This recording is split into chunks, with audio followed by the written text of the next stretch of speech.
Even the BBC's financial capacity is not enough to block the Russian propaganda. Russian propaganda is not just propaganda, it is military propaganda. Russia is waging a war of identity. They are positioning war in the eastern Ukraine as internal conflict. They are using their agents to destabilize the political situation and use all their informational capacity to deceive the world community.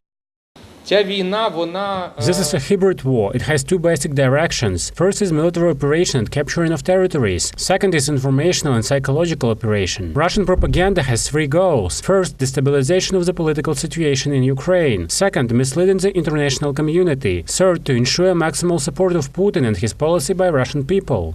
Russia has built ideological basis to justify their actions. There are more than 30 Russian TV channels broadcasted in Donetsk and Luhansk regions. They force the topics of depression of Russian-speaking population, the split of Ukraine to Western and Eastern, hostility of the West towards Russia, US influence and involvement in the revolutions, and fascism in Ukraine. And labels like Bandera, the Kiev junta, the right sector and many others. Every day Russia feeds us tons of garbage propaganda. The policy of Russian occupants is ideologically ensured by Russian newspapers, the Komsomol Truth and Moskovsky Komsomolets, and separatist newspapers, the New Russia and the Peaceful Donbass. They strengthen their information impact every day. Media experts are convinced Ukraine cannot sufficiently counter Russian propaganda.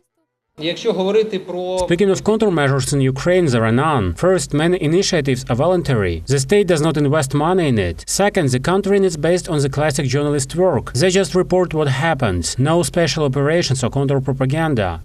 To effectively counter Russian propaganda, we need to divide audiences into target groups: Crimea and other occupied territories, area of anti-terrorist operation, Free Ukraine, Russia and the world. Experts say, living in a civilized world, we must not use propaganda as an instrument of deception or trickery. In national propaganda, we must tell the truth, promote our national values. Andriy Makartchan, Igor Korkodym, UTR News.